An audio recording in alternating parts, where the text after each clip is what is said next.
How does it feel to work on this historic lot and these stages? Well, I for one, love it. There's so many. I've had so many memories of the Disney lot. I just like being on lots. If you like the business of television and movies, there's nothing like being on. It doesn't ever get old to me walking around here and seeing there's so much history here. You know, names that you recognize in buildings. You had a successful run with Home Improvement. What's it like being on a Seinfeld stage? Who? What's it like? I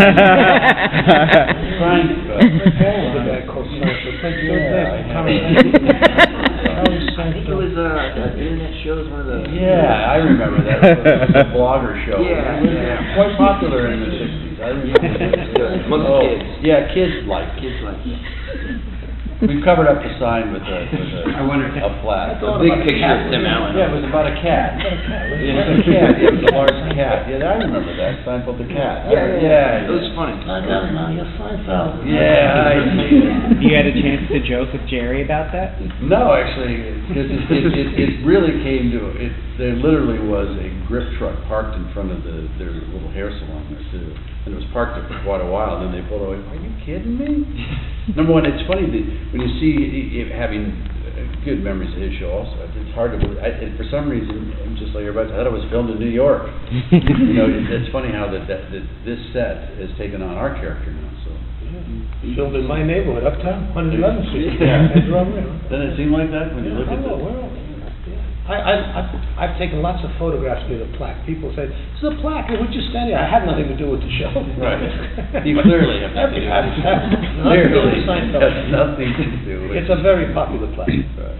Tim, Mike seems to be very tech savvy, and your character seems to be very not tech savvy. Do you guys find that similar in your own lives, or are you different from that? Well, he has a flip phone. Yeah. He still has a flip phone. I have a yellow memo pad. But I'm not a Luddite. I mean, I have to call running water. And he has a Volt. We both have Chevy Volts, and quite against the press's better judgment, we both are very happy with it. Oh, yes. So he's very tech savvy. He actually gets better electric mileage than I do. Got a Nook? You got one of those Nooks? Yeah, he's got an Amazon. Is that Amazon Nook? No, I got Barnes and Noble. Barnes and Noble, no. But a flip phone. But I will say, tech savvy here. Yeah, I got the things. I know how to use some stuff. I mean, not like Tim, but I mean. Yeah, I just love this stuff. Anything that plugs in. Phones. I've gotten so far past Android iPhones that I'm back to a flip phone. It's funny, you buy antique flip phones online. There's a lot of us that collect them. And it's funny that it's something made in 208 is an antique. Clearly they're considered antique. My flip phone, not only is the flip phone, I'll show you this. It has a cracked screen, a little yellow band. Yeah, that I put on it myself, so it doesn't get lost in the car. So it's all the way back, and now it's starting to because I keep looking for the black on black, right? But no, that's my flip phone. I would have imagined you in a muscle car, though. Like, I would have imagined you not in a Volt, but in a muscle car. Well, let's be perfectly honest. I drive the anti-Volt most of the time. A 612 horsepower Cadillac, so I love cars, so I drive the Volt because it's interesting, but it's like driving a Mac. It's watching all the computers. I like it, but I prefer a 6-speed, very fast, big Cadillac. Tim, you were talking about the Home Improvement boys earlier. What's it like working with girls? 3 girls instead of 3 boys. Well, I grew up with a huge family of boys. There were 7 of us, and I appreciate it, love it. But I got all girls too, and I really adore baby girls especially. And as they grow, I got a 21-year-old, and I love women. So I actually prefer girls as a parent because they disappoint at a different age. They go through that dad's an idiot and it lasts a little longer than I like. I have a 22-year-old now that's kind of extended. My older brother has girls too, and he says at 26 they come back, but for about 18, sometimes 16 on, they just think dad's horrible, and that's a little painful. We all disappoint at some point. Yeah. I'm right at the end of it. They're starting to like me. Hector, you're surrounded by women on this set, though. What's it like to have? I mean, is it a good thing to have all the women around the set with you? I prefer the opposite gender. I'm comfortable with ladies. Very old-fashioned guy.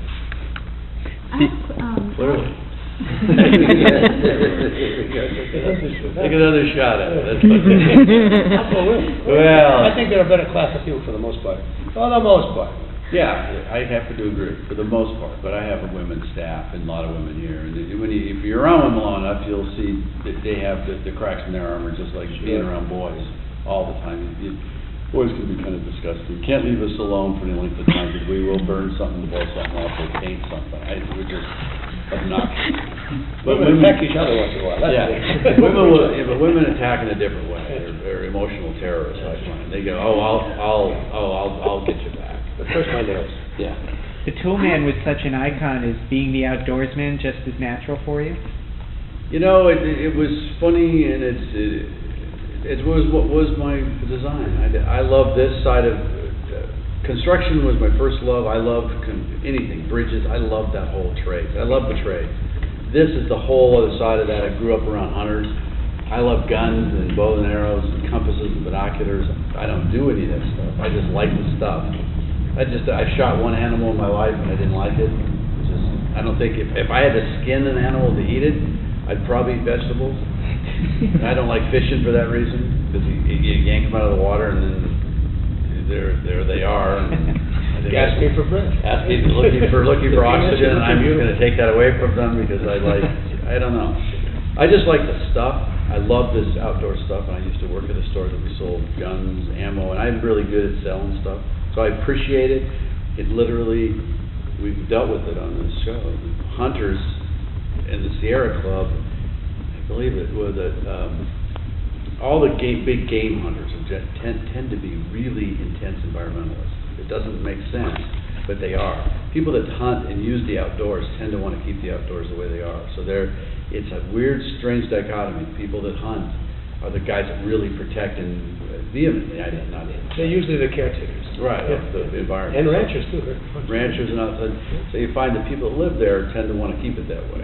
And I've always loved that about the hunters that I've known. They eat what they kill, and they carry it out. They don't shoot for sport. They shoot, carry these big sheep out on their backs, and they gut them, and they eat them later. You know, that's what your deal is. But I always admired that. I love fishing gear and boats and outboard motors and all that. So this is just the flip side. It doesn't take a rocket science to see what I did here. I mean, just instead of 3 boys, it's 3 girls. Instead of tool time, I have that blog, which we're just developing, where we get to do live ranting is what it is. Speaking of the blog, you have your own journal on your own website. Do you feel having your own journal kind of helps you? Yeah, I'm pretty different. Blogging I'm pretty different. I can't. This is a character. Yes. The stuff I do on my website is kind of serious. We befriended Mike Rowe, who played my brother on the show, and it turns out he's got a website. We're very kindred spirits about what we believe politically and socially. Very similar guys. Great respect for working people. A little trepidation about working people's organization being unions. I was a union guy, still am a union guy, but I said on my website, I admire working people, period. And and I think Rowe said it best, if we all were fans of working people like we're fans of athletes and movie people, it would be a very different world if it would. As he said, if you don't care about how the water gets to your house and how the sewage leaves and electricity gets to your house and how it leaves, you're an idiot. Because they build this world. There's people that put this all together, and I really admire that. That's why Tool Time came about. This is a different sensibility. What are the TV shows that had an impact on you guys, either now or in the past, and why? I love the Always Sunny in Philadelphia series. As far as comedy, I think they've kind of touched into something that's really cool. And I've just started watching Frozen Planet, the new Discovery series, and that's so much death. It's amazing. It's really cool. So yeah, I mean, I don't know. So much death. It's amazing. It's amazing. It's really. They're just eating each other and just. That's killing the each animal other. world. Yeah. There's all these fantasies about how nice the animal world is. Yeah. It's not just. Yeah. I watch a lot of different stuff though. Well, bear in mind, I have a flip phone with a yellow band on it. So, keeping that in mind, I loved Have Gun Will Travel, Richard Boone. I love that character, I love that time. And I love East Side, West Side with George C. Scott. And that goes better, black and white. And of course, All in the Family was making. I'm kind of in between these worlds. I liked all the Newhart stuff. I loved all that, Mary Tyler Moore, all that classic sitcoms that it was, what a great era, and that's what reminded me of how grateful I am to be in this business, movies and television, and how grateful I am to be in another hit. Newhart's the only guy I know besides Cosby's done it. There have been very few people that have done what Newhart did, where he had 3 hits in a row, and he's still a hit to me. But I said that rarefied era. And I said, I like the classic TV sitcoms, which again, we've done our best to keep alive with the audience, although I swear we almost have to remind people like they used to, filmed in front of a live studio audience, CBS, because people, even my mom goes, that laugh track sounds so in your face. I go, well, it's 250 people laughing. She goes, yeah, but it sounds like they're right there. You know, well, they are. There are not many. It isn't done so much anymore. I said we've highlighted everything with Don Morgan and great lighting and all new technical stuff. So it is as upgraded as you can do a sitcom, but it's live sitcom. Like it's kind of mixed between. I love stand up. We have theater here. It's just wonderful. Gives you a boost, and you get great rewards back. Everybody's up at the end of the show. Right. Yeah. Kristen? Talk about your audition process and what have you done most in working with Jim Dexter? I really lucked out because I know that the girls were here testing for the show for like a month, and I came in originally looking for a reoccurring role, and so I came in and I auditioned, and I think there was maybe 1 or 2 callbacks. The next week, we started shooting, and so for me, the pilot was really cool, just because getting to work with these guys, and this is kind of a new outlet for me as far as performance and being able to work with people that are so familiar with it and so talented that it made the whole process more of a learning experience than anything that I expected, and finding out that they wanted me to come back for more episodes was thrilling, and I couldn't ask for a better group of people to work with. He has us confused with someone else. I was going to say, this is Whitney, right? We're teaching him. He said, what he's talking about. I was going, wow, that sounds remarkable. Where do you work?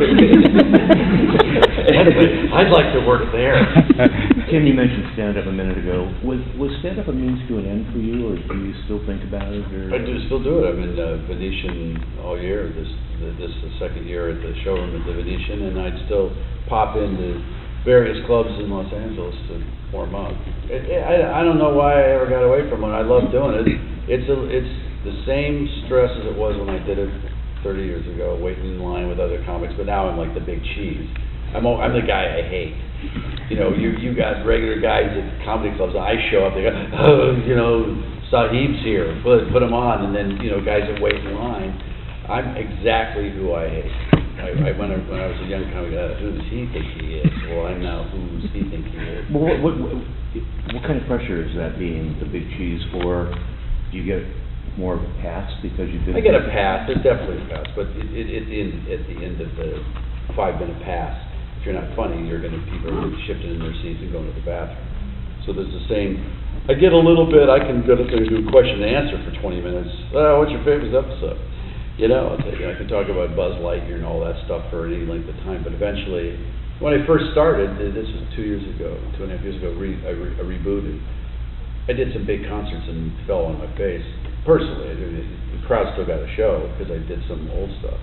But it's taken me probably 18 months of hard work to get it right back up to a level that you can come see in Vegas. What does that do? What does it do? How does it change your game for something like a sitcom? I figure I don't know, it's hard to say. I get around it, and he'll deflect it, but he's a very substantial actor, because this is a profession. I've been around great actors, and there's something smoking hot about working with them, because they sustain a beat I don't know how to describe acting.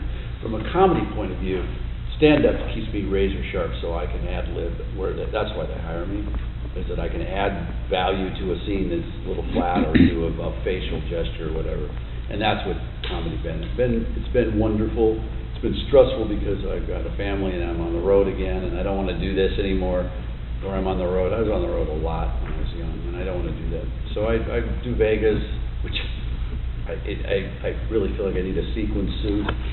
I'm in Vegas. Hey, ladies and gentlemen, it's not my gig, but I do love it. I like the Venetian; they've been real good to me. So I'm going to continue doing this twice a month, and then pop around here. It just keeps me sharp, keeps my motor running. I'm glad there's still those Toy Story shorts they do are great. Are they doing any more of those? You know, this is like working with the CIA, Pixar and Disney. They really don't want me to say anything, but, you know, talk to Hanks. He seems to get away with whatever he wants to say, because no one ever messes with Tom or Woody. Disney just would prefer I don't talk about Toy Story, because I think they've got big surprises coming, and they want to manage it because they don't want expectations. It takes a long time to put these together, both the shorts and the big ones. And they don't want to get everybody, they time their own deals, but I said, I remember, all I can say is that the shorts are doing very well, but the last gasp for that movie series with that little girl, we were supposed to be waving on the porch. It was so sad, even all of us that do it. And then that little girl came from behind her mom's leg and said, and it looked like she was going to take care of the toys.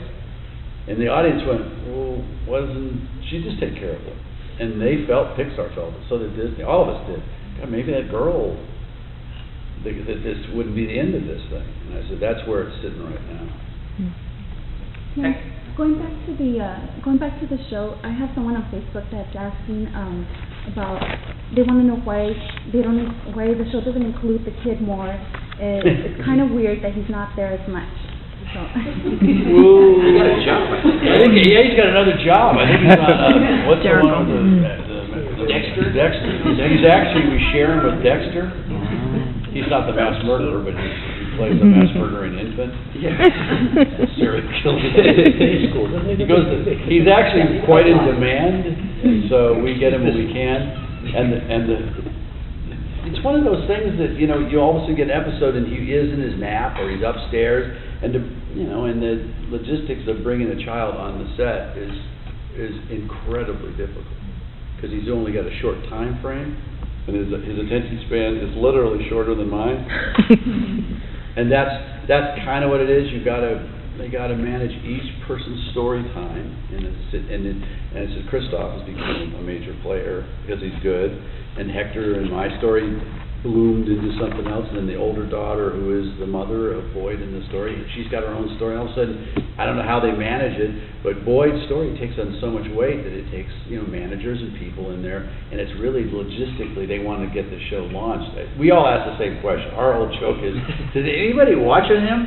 Like, if we're in the world of where is the kid now? And I said, so it's a great question, and it's really it's a management situation, trying to manage his time as best as possible. Well, with all those storylines, we'll come back to the wild with all those storylines going on, can you talk a little bit about Bud? Now he's going to be joining in the action, right? Yes. Well, who knew that, you know, he came in and as another veteran actor who's, I kind of want to do this he wanted to know what this is like, he never done this.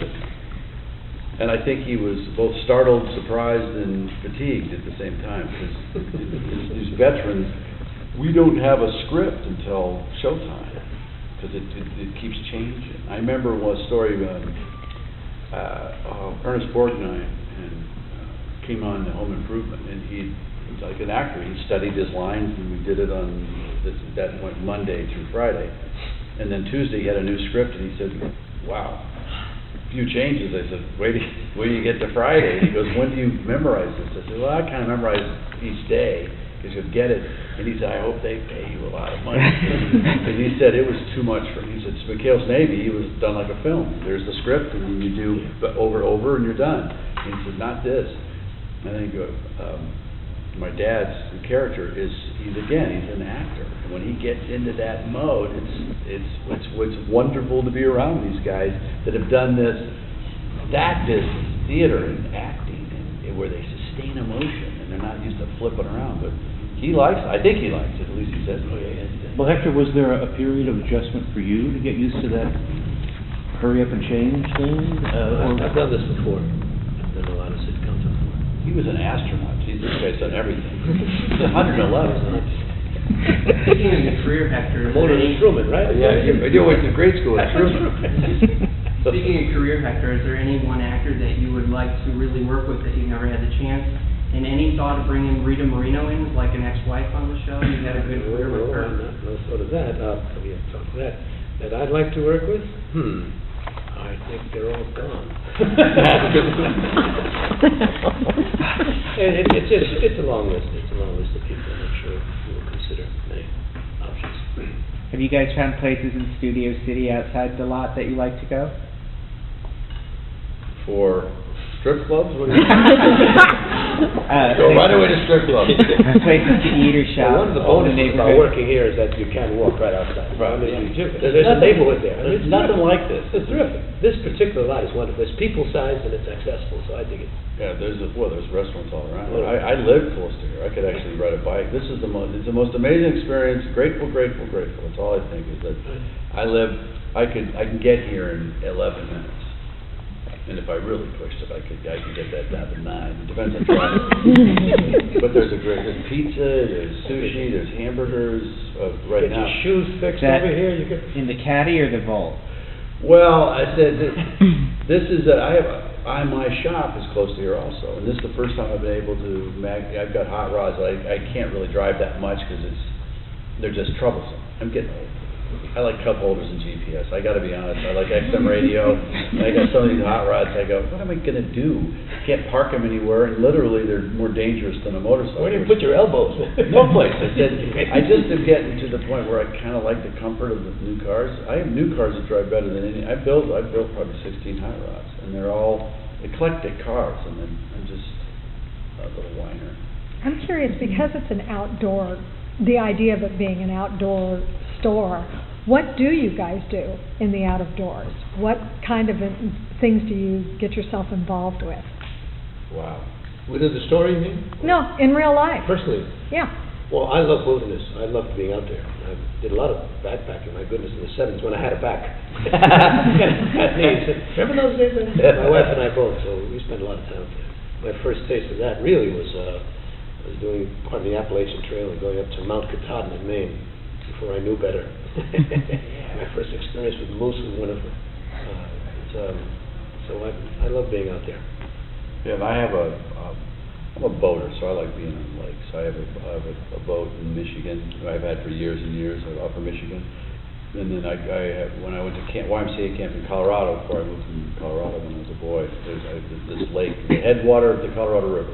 It's a little town in upper Colorado, and I have a cabin there. But I'm one of these guys that, I just spoil the environment. I'm one of these guys. I like ATVs and snowmobiles, and I have a motorcycle up there, and I just like cruising through the hills. I camped all my life with my brothers at Rock Climber. I know how to do that, but I prefer, a cabin, and then walk down by the lake and go to a cup of coffee. I like being outdoors, and I love the mountains. I love the amenities afterwards. Just give me a nice hotel after a party. Walk a couple minutes and then sit down in a hotel. Yeah, what's the problem with that? And my wife is a whitewater rafter. She did that for many years. I mean, she was a champion of whitewater rafter. As a matter of fact, she did a class 10. She did Lava Falls in the Grand Canyon and solo. So, and she's a little tiny little old lady now. but she can kick his ass. She's great. I've seen it several times. We don't speak of this. We promise we won't. Sorry. She's a Campbell. She's a Scotch. It's tough. I grew up in the Blue Ridge Mountains, and so all the stuff we do on the show, I grew up doing, and I'm a Boy Scout and all that kind of stuff. So it's been a blast since moving from here to here. It kind of getting to go through all of it again, kind of fake inside. It's been a blast because it's reminded me of all the stuff I used to do and still enjoy doing. When I go back to North Carolina. So. Is it fun sort of playing a novice on the show?